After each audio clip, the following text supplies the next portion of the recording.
Hi, everyone, and welcome to the webinar. I'm Ian Moss. I'm part of the team here at Digital Genius. Thank you so much for joining us today.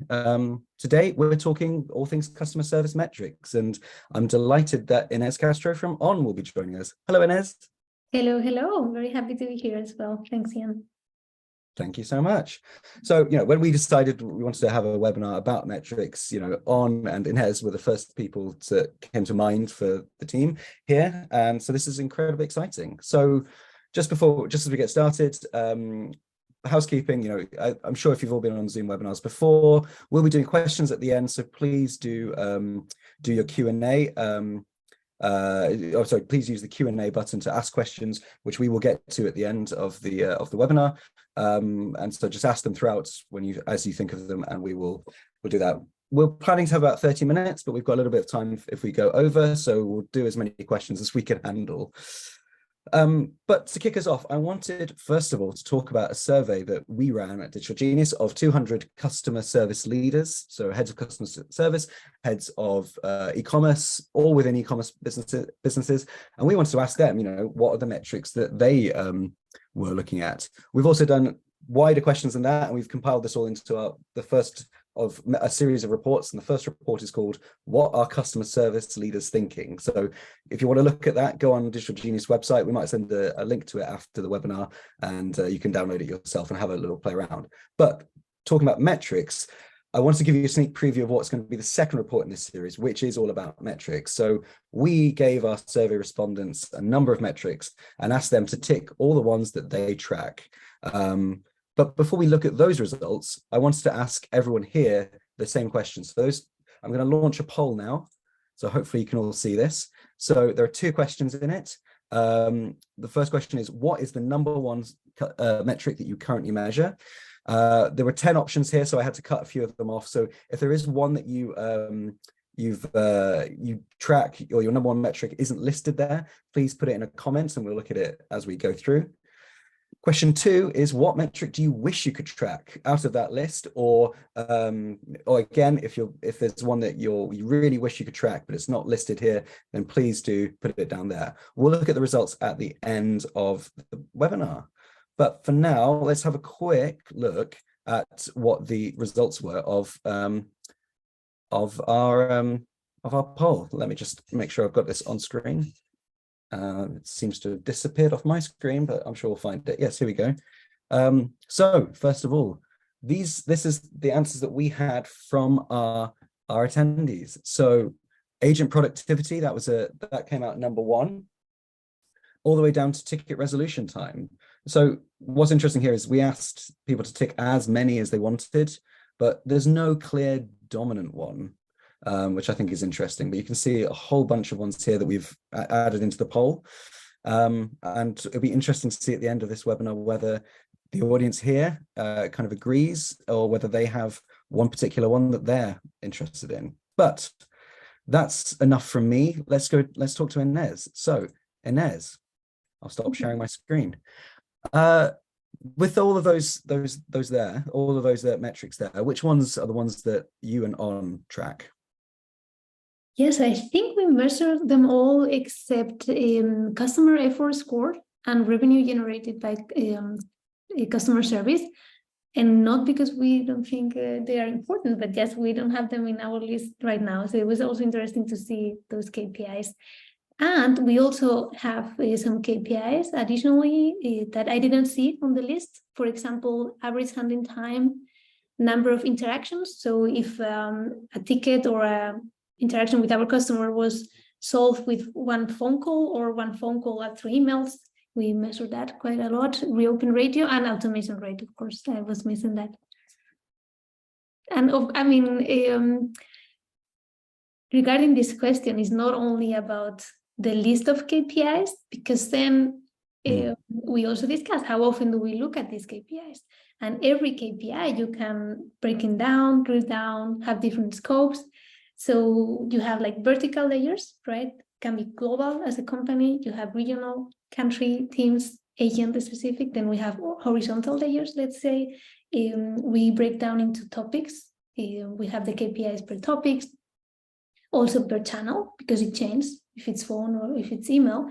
So suddenly these KPI topics can become a little bit overwhelming. So you need to find a good balance. It's a little bit like health checkups. Maybe you only do blood tests, but you could do 20 more things, right? So you need to find a good balance when we talk about KPIs. Great. So, I mean, yeah, a lot of data that you've got to play with and things like that. But I'm interested, you know, when we sort of looked at that poll, agent productivity came out at number one, you know, only just, but that's quite a hard thing to measure in some ways, because it's, you know, as you say, it goes down to specific agents, it goes down to teams, and it also goes down to channel. But how do you handle it? What's your method? Yeah, this is definitely the most tricky one to measure. We haven't found any bulletproof metric. If someone in the audience did it, please share. Because we consider, first of all, agent productivity. We call it average handle time. So when we are talking about phone calls or chats, it's more or less easy because a phone call starts and ends, right? Same with chats. But when we look at cases handled by emails, maybe the agent had to contact the warehouse or they had to call the carrier. So the time that they really spend working on the case is not the time that the ticket was open anymore. So we do have a measure. I'm not suggesting anyone to do it, but this is how we do it. So we have our agents working with Omni. So basically from this case routine, we know the status of the agents, right? So we can see how much time they went on the phone shift, on the working on cases or on tickets, how long they were in chat. So we get the number, the time that they were, let's say, active working. And then we look at all the contacts they close, including phones, chats, and cases. So we know per hour how many cases were closed, and then we translate that into minutes. So as I said, tricky is not perfect, but that's how we are measuring. I think it's also important why we do it is not to control HCs, is to spot if we have processes that are too manual. Why, if on average, let's say it takes 70 minutes, if we look at this with the scope of topics, it takes 3 hours. And that's when when I think average handling time / agent productivity becomes very, very relevant. Of course, yeah. So, you know, and that's obviously, manual processes are obviously quite important for what we're talking about and what DigitalGenius is all about in terms of automating. So that's really interesting. In terms of those metrics, I mean, do you drill down to look down to even individuals, you know, individual agents? Yeah, CSAT, for example, for sure, right? HCs, we call them happiness deliverers. Our agents want to know as well, because how satisfied were our customers. So I would say CSAT, quality score, average handling time, phone pickup rate, speed to answer chats, those are individual, but majority of KPIs I would say we look at them. Our scope is mostly aggregated. We are always looking at teams, regions, and topics. So that would be it's more common than individual KPIs. That makes sense. Yeah. Okay. Makes completely. And then, so, you know, as you're kind of you've gone on a journey, certainly with DigitalGenius, but, you know, you're always looking at different things. How do these metrics that you focus on change as time goes on? As soon as the management changes, sometimes KPI change. There are some that they are always there, right? And it's funny because we are constantly keeping adding new KPIs. Sometimes because we have a new feature and we want to analyze. As to give you an example, we didn't know how often our agents were contacting the warehouse because they were doing it through an Excel. So we moved that into our CRM system, and now we can see, okay, how often, how long is the warehouse looking? So we have a new KPI to track, right? But yeah. I would say that it also happened that the KPIs that the management team considered very important last year, once we provide the KPI, suddenly you realize that actually, yeah, it's not really helping you to drive improvements or to move the needle your direction. But I think it's good to change new metrics, and especially if all your new metrics look good, you should change them because there's something wrong and you haven't found it yet. So it's a case of if you've got you know, if it's not all looking too good, you need to start looking at something else. Is Yes, that the case? yes. So do you ever find that you've left something, you know, let's say you've hit 90% of target or whatever, a good number, you leave and go and look at something else, and you come back and look at the old thing and it's plummeted. Yeah, you should do it. Yeah, okay. So one metric that I know that you care about, and we didn't talk about in the poll, but obviously it's very close to our heart here at Digital Genius, is automation rate. So how does that relate to some of these other metrics like first response time and CSAT in your world? Yes, automation rate for the last two years, it became a trending topic around. Everyone is asking, we want to automate process and so on. And the impact, I mean, is direct, right? In the first response time, on average, our agents are replying, let's say 24 hours, if there's no spikes. And our bot, DigiBot, we call it Nora, replies in less than 5 minutes. So of course we see a positive impact in first response time, but also, and this is something that has changed with the time, when we started automating cases or replies to our customers, the CSAT went down a bit. Yeah. And when I joined the team 2 years ago, there was this belief like, yeah, that's kind of expected, you automate, the CSAT will go down, but I disagree 100%. And we have proved with the time that if you automate in a right way, and you need to put a lot of effort on that, we are getting, and actually we saw it in the last months, that we are getting CSAT as good as our agents. So we don't have this belief anymore. You just need to make sure it happens and do it right. And I think that is an interesting thing where people think, you know, it's very easy to switch on and automate. And, you know, I mean, we've seen it with so many of our customers that within 6 weeks, they're seeing 20, 30, 40% of tickets being automated. But to really get, you know, everything out of it, it's an ongoing process. And we've got, you know, a customer success team that you obviously work very closely with in our side, who will help you do that. But it's, as you say, it's about automating the right way. So it's fantastic to see that, you know, not only is time dropping down, automation rate going up, but also CSAT is staying high. So that's something we're really keen on, which, you know, as I said, it brings us to Digital Genius. So can you talk a little bit more about how are you working with Digital Genius to try and achieve these goals and to try and move the metrics in the right direction? Well, many things changed in these 2 years. At the beginning, it was just one person from On. My colleague was part of the team. But right now, we are 6 from our team from On. And of course, the rock stars, the 4 rock stars from Digi. So the team is much bigger. We invested much more time. And also, we are adding resources or getting help from IT. So we are starting building APIs. So we are connecting Digi with our internal IT processes. So I think this was very, very helpful.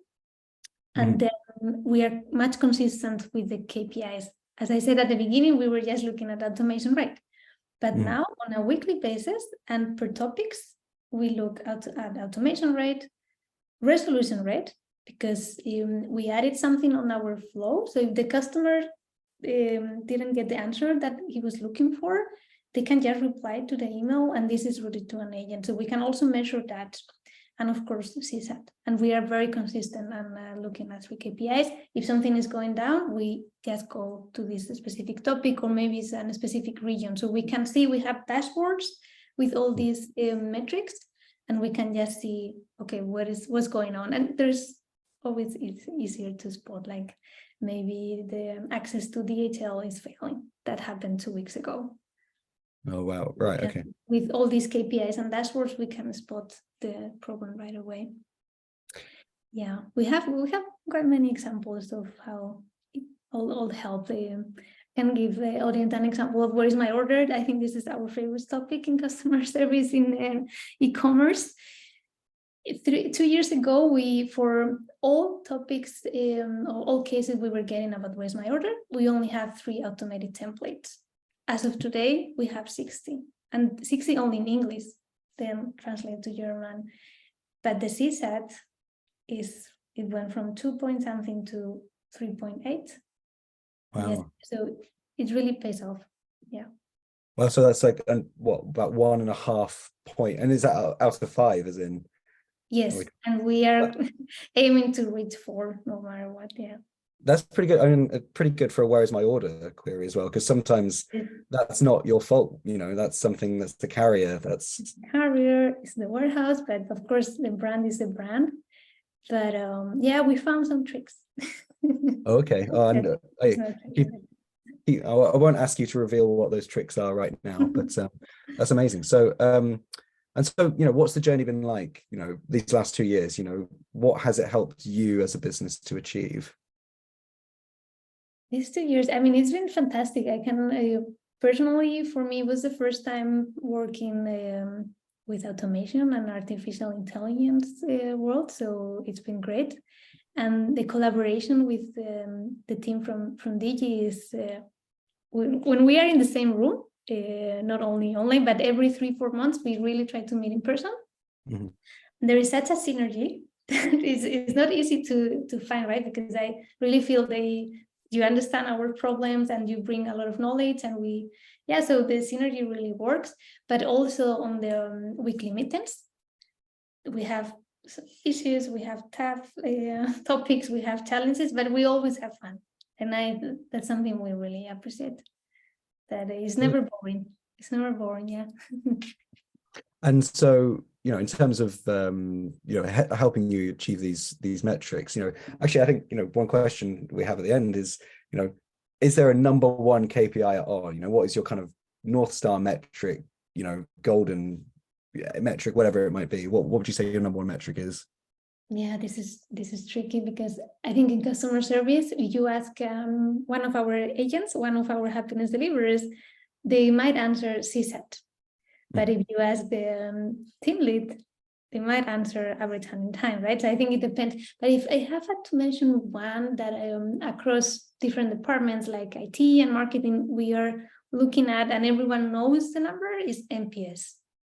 This is not it's not only about customer service, it's about the whole company, right? Of course, how fast you deliver products and how good your customer service is affects.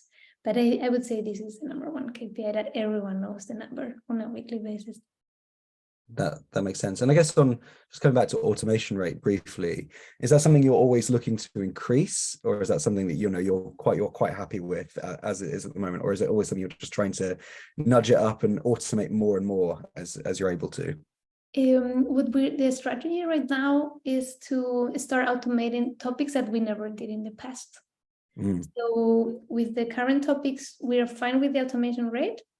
We are keeping improving the resolution rate and the CSAT, but we are opening new topics like warranties, for example. We are in Digi is bringing a huge piece of innovation with the image recognition. So we are working in a very cool project. So I would say it's more about bringing new topics to the automation instead of keeping increasing the ones, because we are quite happy with the automation rate. So new topic. Yeah. Good. Okay. Well, that's good to hear. Yes. I mean, I guess there's automation rate by topic, and then there's automation rate across the whole breadth of tickets that you might receive or topics you deal with. So that's brilliant. Right. Well, I mean, with all that in mind, I think we've finished the main body of this. We should probably have a quick look at the poll. So I'm going to end the poll now. Actually, I'll give everyone just 20 more seconds or so to fill in the thing. It's only 2 questions. It's very simple. And I can see I'm getting a bit of a sneak preview of the answers here, so I'll let you know what it is. And then we'll also do is turn to questions. So please do ask any questions, because I'm sure most of you have got a lot better questions than I have. So that seems like 20 seconds. I'll end the poll now, and let's share the results. Let's see if hopefully people can see these on screen. But what we can see is the number one metric that people currently measure. 45% of people said CSAT scores. So that seems believable, but not agent productivity, which was the most popular one we saw, but that is in second place. people interested in reviews and ratings, contact to order ratio, net promoter score. And I think I must check the comments because I'm sure someone has left. Someone was supposed to have left a comment, but no, I can't see one unless they put it in the questions of what the other one was. But so that's a bit of a mystery. And then looks like the ones that people really wish they could track is revenue generated by customer service. So that's an interesting one. Is that something that you think about a lot? Is because we hear it from other people that what they really want is to turn their kind of, I guess in this case, your happiness agents from what you describe as a cost center into a value center. So it's not something that you see as we hire 10 people and they cost us this much money, and they just deal with complaints basically. But actually, they're people who maybe add value to the business. They add value to the customer interactions. Is that something you talk about quite a lot on? Yes. As I said, we don't like calling customer service, we say happiness delivery. So just to give you an example, we really reinforce the message that they need to take every interaction as an opportunity to deliver the wow.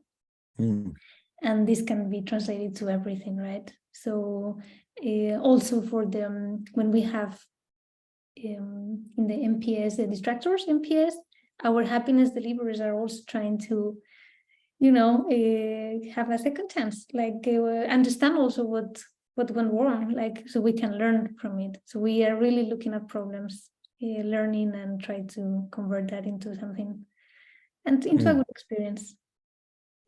And that's often the way. I mean, speaking from a personal perspective, like there are certain brands I've bought from, and I've never had a problem. I've never needed to complain. Products arrived on time and everything like that.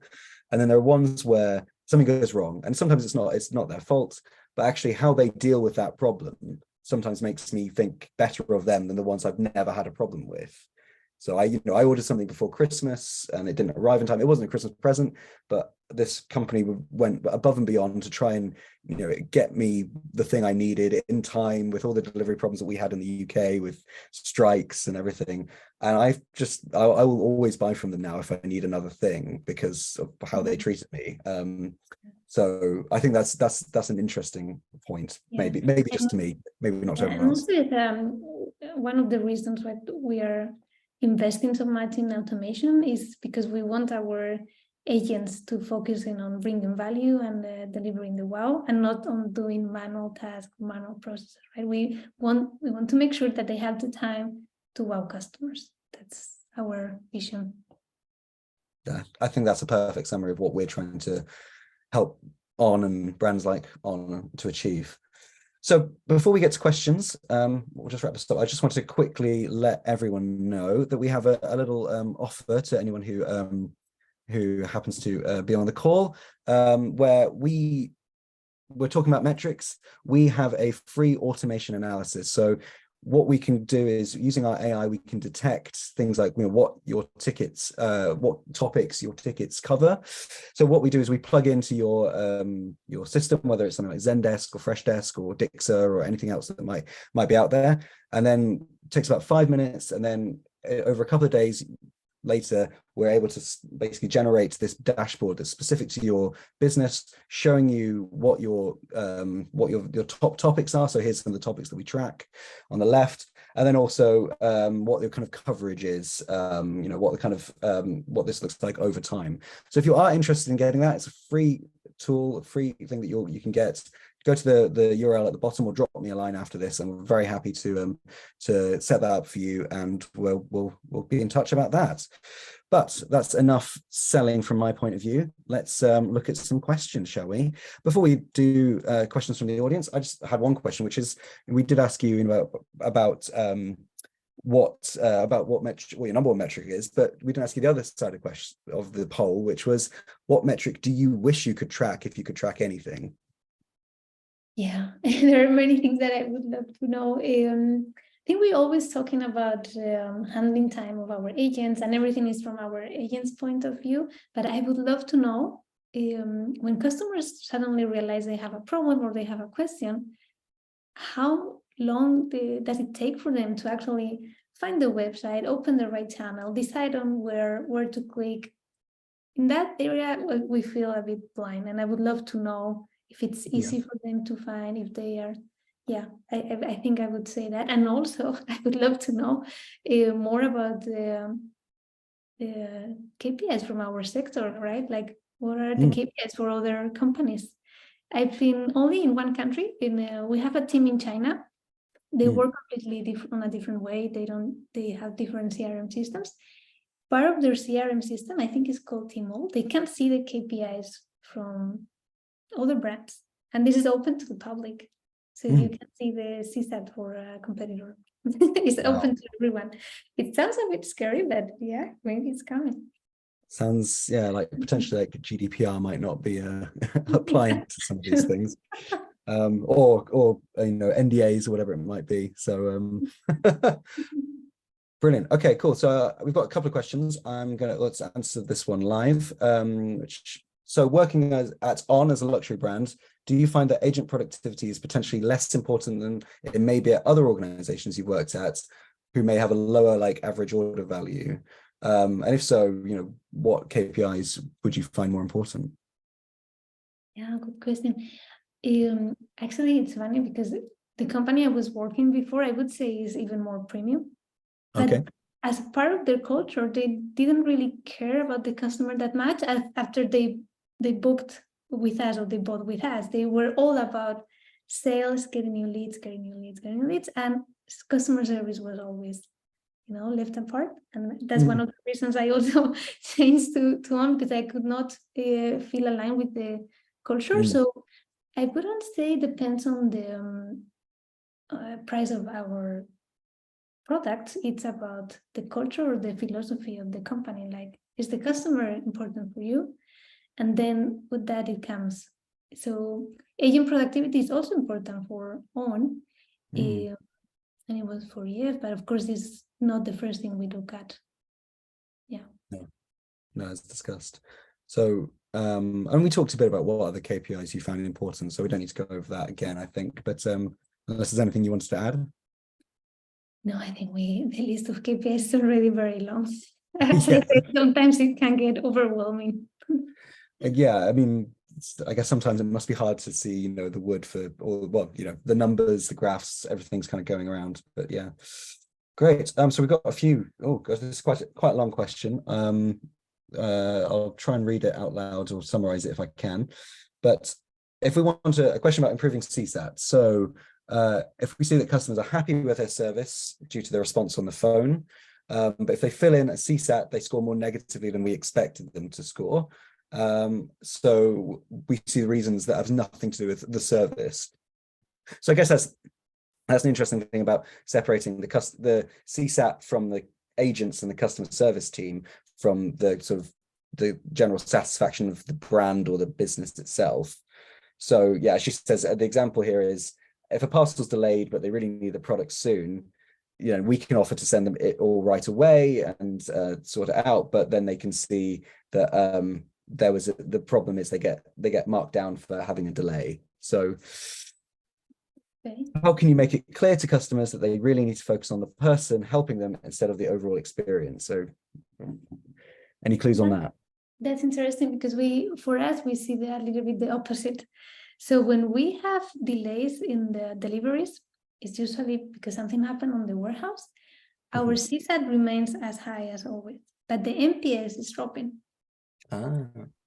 So we have changed actually the CSAT survey platform we use. That didn't change much, but I would make sure that for example, maybe you have this as well, that the picture of the agent is there, so the customer really feels that he's rating the agent and not the company, right? That the question is really about how, let's say, Ian helped you. Was he nice, right? So I would make sure that the message that the customer receives is clear, that it's not about the company but about the person. Because we don't experience that at all. It's very surprising, but NPS free falling when something happens, but CSAT remains always high. I also wonder whether, I mean, putting a slightly cynical hat on, and something I've experienced is, for example, we have a delivery company here in the UK called Every, who I think it's fair to say get a lot of criticism for delays and things like that. I will say that my local Every woman is my favorite delivery person that we have. So when I get stuff delivered through Every, I get a question saying, I won't say her name, but how was your experience with her? And I always think she's brilliant, that maybe there was a problem way back when. Actually, to be fair, there's generally not that much of a problem because I think she's so good. But you can see that actually sometimes it's quite hard to put unless that person's done something really bad, you don't necessarily want to criticize the individual, but you might want to criticize the service. So sometimes you might hold back on criticizing, the wider experience, because you don't want that person to get, a negative mark, or, lose a bonus or whatever it might be. So I don't know. I see it from another side, but that's as a consumer, not anything else. But I know you talk about putting a person there, but with automation, how do you how do you cross that bridge when there is technically no person involved? Well, we are transparent about that. When we send the CSAT and it's been automated, we presented our bot, Nora, and we say, I'm the bot, I'm Nora. I'm trying to learn, please give me feedback. So that also helped, I think. Customers are, I think they like it somehow. No, but it's true, sometimes we give bad news, customers are happy, but I think you can always improve the message, how you send the message. And I would recommend to try different things. Always try with a different picture. We changed the picture of the bot, for example, because it looked a little bit angry. So we said, maybe customers don't like the picture already. So we try even some like, this sounds very stupid, but we try everything. Well, I think it's a fair question, because if people see something, you and I might see a face, we go, well, maybe we need to change it. And that's the whole principle of test and learn with all this stuff. We do have a follow-up question on that, which is or a follow-up comment, which is no, we now send the CSAT right away and the NPS after 2 weeks. Do you think they should change it around? Yeah, we do the same. We send CSAT 2 hours after the interaction with the agents, and also NPS 2 weeks after the purchase. Okay. Yeah, so it's different moments, right? But I think it's good they are changing that. Keep changing until you find the good balance. And also with, for example, if the CSAT of an agent is low, what our team leads are doing, they go through the script, or they go like, well, the customer is unhappy, but what you answer is perfectly right. So we also have the quality score for HCs. So maybe the CSAT was low, but your quality score is 100% because you said what you had to say, right? So they don't feel bad about that. Yeah, and it's also, I think, tricky for the agent as well, if they're in a situation where, let's say, I want to return something 31 days after I bought it, after the day after the window for returns close. I talk to someone, say, how do I do this? And they say, well, look, you're not entitled to a refund or a replacement because you're outside of the warranty. I'm not going to be satisfied with that answer. I'm going to be annoyed by that answer, and I'm probably annoyed with myself for not dealing with it quickly. But you can't really say that I'm satisfied. But it's also not the agent's fault, because they've done everything to the book. And unless you've got a lot of latitude to say, okay, well, we'll extend it by a day for you this one time. But that's tricky for an agent to, I don't know if that's something that a lot of companies would allow agents to do, to have that kind of latitude. But anyway, that's another point. We've got a couple more questions. Please, everyone, keep sending them in. Let's look at Alona's question, which is, do you ask CSAT on completed tickets only, or for every agent reply? We do for completed tickets. Okay. So they're doing it for at the end of every interaction. And so to have the CSAT for one ticket. So, you can start with 1 and then finish with 5. What do you think about that? I think it's interesting if they can measure that easily. I think it's good, but at the end it will be an average anyways. Yeah, we decided to go just with one at the end. Okay. Because otherwise it can be a little overwhelming maybe for the customer. Like how often do you want a customer to rate your service, right?